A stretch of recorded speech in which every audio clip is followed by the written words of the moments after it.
اینی که اسلام به عقلانیت কল্পনা করুন, মধ্যপ্রাচ্যের সবচেয়ে শক্তিশালী সামরিক শক্তি, যাদের হাতে রয়েছে অন্তত ৯০টি পারমাণবিক বোমা।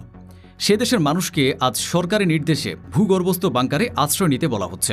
স্কুল, শপিং মল, অফিস সবকিছুকে বানানো হচ্ছে রেডিয়েশন প্রুফ আশ্রয় কেন্দ্র। প্রশ্নটা হলো কেন? কোন অকল্পনীয় অস্ত্র মোসাদের চোখকে ফাঁকি দিয়ে তাদের দোরগোড়ায় পৌঁছে গেছে, যা একটি পারমাণবিক শক্তিধর রাষ্ট্রকে এভাবে মাটির নিচে লুকাতে বাধ্য করছে? এটি হামাসের রকেট বা হিজবুল্লাহর মিসাইল নয়। এর উত্তর আরও অনেক বেশি ভয়ঙ্কর।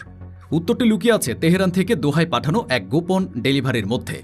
আজকের ভিডিওতে আমরা সেই রহস্যময় প্যাকেজের আবরণ উন্মোচন করব।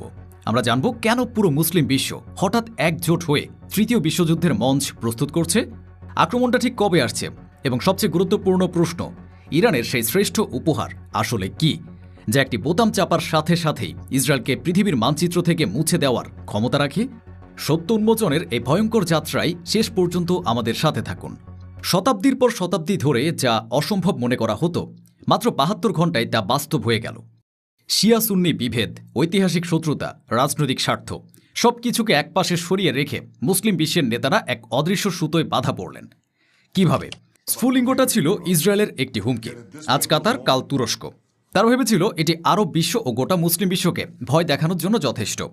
কিন্তু এই একটি বাক্যই হয়ে উঠল সেই আহ্বান, যার জন্য অপেক্ষা করছিল গোটা মুসলিম বিশ্ব। প্রথম গর্জে উঠল মুসলিম বিশ্বের একমাত্র পারমাণবিক শক্তিধর দেশ পাকিস্তান। জাতিসংঘে তাদের রাষ্ট্রদূত ইসরায়েলকে দখলদার শিকারী বলে শুধু থামেনি, বরং প্রচ্ছন্নভাবে মনে করিয়ে দিয়েছে যে তাদের পারমাণবিক অস্ত্রগুলো শুধু শো কেসে সাজিয়ে রাখার জন্য নয়। এরপর এলো সবচেয়ে বড় ধাক্কা, যে সৌদি আরব ইসরায়েলের সাথে বন্ধুত্ব করতে যাচ্ছিল, সেই সৌদি ক্রাউন প্রিন্স মোহাম্মদ বিন সালমান প্রকাশ্যে প্রতিশোধের ডাক দিলেন। রিয়াদের বার্তা স্পষ্ট ছিল, আরবের বুকে কোনো হামলা হলে তার জবাব শুধু কাতার দেবে না, দেবে সমগ্র আরব বিশ্ব।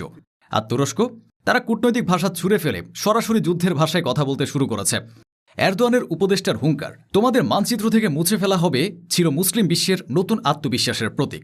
এ জোট কোনো সাধারণ জোট নয়, এটি হলো পারমাণবিক শক্তি, অর্থনৈতিক শক্তি এবং ধর্মীয় আবেগের এক বিস্ফোরক মিশ্রণ। কিন্তু প্রশ্ন হলো, এই জোটের আসল শক্তি কি? এই জোটের আসল শক্তি শুধু অস্ত্র বা টাকায় নয়, এর আসল শক্তি হলো শতাব্দীর প্রাচীন বিভেদকে অতিক্রম করার ক্ষমতা।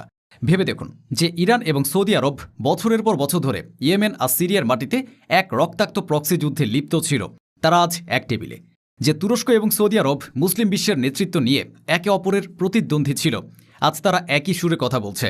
এমনকি পাকিস্তান, যারা এতদিন আমেরিকার সাথে একটি জটিল সম্পর্ক বজায় রেখে চলেছে, তারাও আজ সব ঝুঁকি নিয়ে প্রকাশ্যে ইসরায়েলের বিরুদ্ধে দাঁড়িয়েছে। এই দেশগুলোর নেতারা বুঝতে পেরেছেন, নিজেদের মধ্যকার ছোট ছোট লড়াইয়ের চেয়ে